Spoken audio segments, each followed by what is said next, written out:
it was sadder than that. And at the time, it really affected me both physically and mentally. I put on 3 stone in the space of 6 months. And when the doctors, they advised me I should really stop celebrating. And the divorce went through. The judge, in his own infinite wisdom, ordered like the usual 50-50 split. So my ex-wife, she got what she wanted. 40-inch TV in the skybox. I got the kids. And the remote controls. Wasn't too bad, because if you ever got bored, I just stood outside her house. And just... always used to go around, you know, like the last 3 minutes before Deal or No Deal finishes. You know, when Noel's opening the box, and I'd be stood there like this.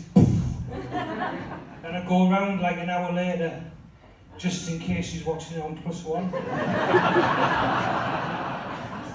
So I've got kids, we've got any parents in, give us a cheer. Yay. You sound happy. I've got a boy and a girl, one of each. My daughter's beautiful, she's intelligent, my son, not that intelligent to be honest. It's a nightmare, he's a teenager now, nightmare, proper nightmare. The only way I can communicate with my son is via a text message, right? Even if he's in the same room. It's mental. I'll be sat in the front room wanting to watch the news, right? He's probably sat where you are. And I'll have to send him a text. Can you switch over? Want to watch the news? He'll leave it a couple of minutes and then he'll text me back. No, can't you switch over? So then I'll have to send him another text. Well, you've been watching the TV all day and I haven't got the remote control. Then quick as a flash he'll text me back. You must have left it outside my mum's house. Started shaving now as well. Come home the other day. On the one occasion where he did talk to me, taught myself how to shave today, Dad. I was like, really? How did you learn how to do that? So I looked it up on the internet. So I left it for a couple of days till he come home from school. I said to him, did anyone recognise that you had a shave today, son? He said, only the girls. I said, what do they think? He said, they all thought my legs were gorgeous. So anyway, before I started doing comedy, about 4 minutes ago, I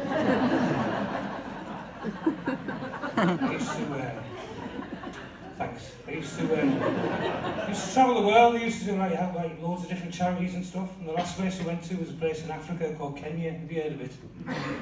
Some people haven't, do they? And we went out there to help build this school for these like African children. And after we were there for about 3 days, we got invited to go to one of their schools and give a talk about who we were and what we were doing.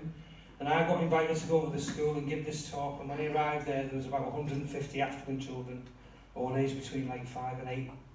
And on the blackboard, what they'd done, they'd drawn this massive map of England. So I got up there with a piece of chalk, said, hey, my name's Fran, I'm from the northeast of England. I drew a little circle on the map where the northeast of England was. And this one little African child at the back just put his hand up. I said to him, have you got a question? He said, what's the name of the town where you're from? I said, it's a place called Middlesbrough. And they all looked at me, like really perplexed. A bit like you're looking at me now.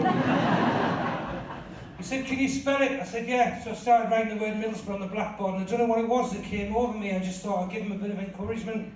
So I talked about my life. I told them what it's like back at home, and how it's different to the lives that they live in Africa. And I'd finished writing the word Middlesbrough on the blackboard, and I turned round, and all these African kids did me a collection.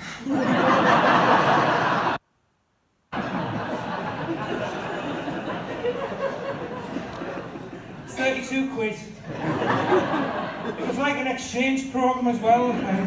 Last year they raised enough sponsorship money to come to Middlesbrough. Built as a Wetherspoons. What I found is like some people from Middlesbrough have like no common sense. I'm sure you will have common sense. Is anyone here from Middlesbrough? Yeah. You've got no common sense, right? There's a TV show called Our Feeders in Pet, do you remember it? Third and final series, what they did, they set that in Middlesbrough, and the premise of the show was, we didn't see it, got all the actors back together again. They dismantled our iconic transport bridge, shipped it across to Arizona and rebuilt it. But some people in Middlesbrough genuinely thought this was happening, right? Like, the bridge is 850 feet by 225 feet. Took them 4 years to build. Some people in Middlesbrough thought they dismantled it, shipped it across to Arizona and rebuilt it in 6 hours worth of television. Like some people wrote to the BBC and complained, who does Jimmy Neal think he is? Coming over here, taking our bridge. This one woman wrote in, man, just went on this proper rant about ruining our heritage. Never bothered looking out the window. I quite liked it though, because at the bottom what she put was, to be honest, I don't even think that any of them are actually qualified builders. They're doing this like regeneration project in Middlesbrough. And what they're doing, they're knocking down all the old council houses from like the 1940s. And I remember like a couple of months ago, they were knocking down the houses on this street. Now we always used to know it as our Nana's Street. But as I stood there and I watched them bulldoze down these houses one by one, there was 3 things that crossed my mind. First thing was, my Nana, bless her, she like, thanks. She like lived in one of these houses like all of her life. It's not that funny, is it? Second thing I thought of was all the memories that we used to have when we used to go around and see her, all just wiped out, just like that. And the third thing I thought of was when she gets back from the bingo, she's going to go. Right, not got long. Just a couple more minutes. Alright.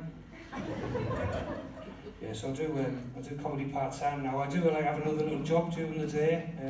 We're all friends now, so I can let you know, right? During the day, I work as a benefit fraud investigator. Oh, come on, that's no joke. Been doing it for about 3 or 4 years, and what I come to realise is, right, even if they try and make me redundant, I know exactly how to fleece the government, so it's a bit of a win-win. You all seem like quite lovely people. You all having a good time tonight, Stockton, yes? Yay! Good. So, do we have any benefit sheets in tonight?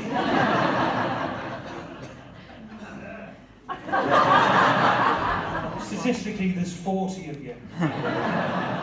I did do a gig once, right, and there was a guy in the audience, right, and I was investigating him for benefit fraud, right, which is a bit weird, right, because he clocked me and I clocked him. But all the way through, the actor just had this look of shock on his face, like this. I thought, must have suddenly dawned on him, the lens will go to catch him. One thing I do like is when people ring up to report people committing benefit fraud. Grasses, we call them. Part of the procedure is you have to ask him for a description. Now obviously, being from around here, I've had some quite good descriptions. I'll tell you a couple before I go. These are genuine, right? It's genuinely happened. This bloke rang me up, I said to him, could you give a description of the person you think's committing benefit fraud? And this is exactly what he said. He only wears a vest. Like, he only wears a vest. And he looks like Gail from Coronation Street. This one woman rang up, right, she was proper angry. I said to her, could you give a description? She went, I can describe her in one word, ugly.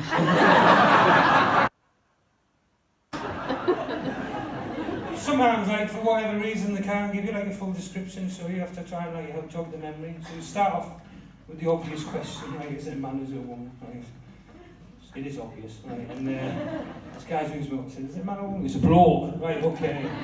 It's an oldish guy, youngish guy, he's 55, right, okay.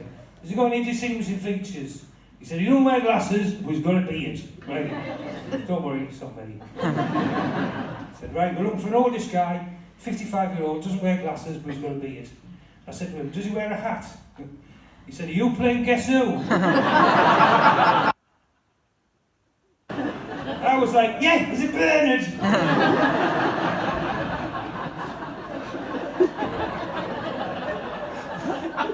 Wasn't. It was Sally. Listen, I'm off. Thank Thanks very much. Yeah, I've been Fran Garrity. Enjoy the rest of your night. Thank you very much.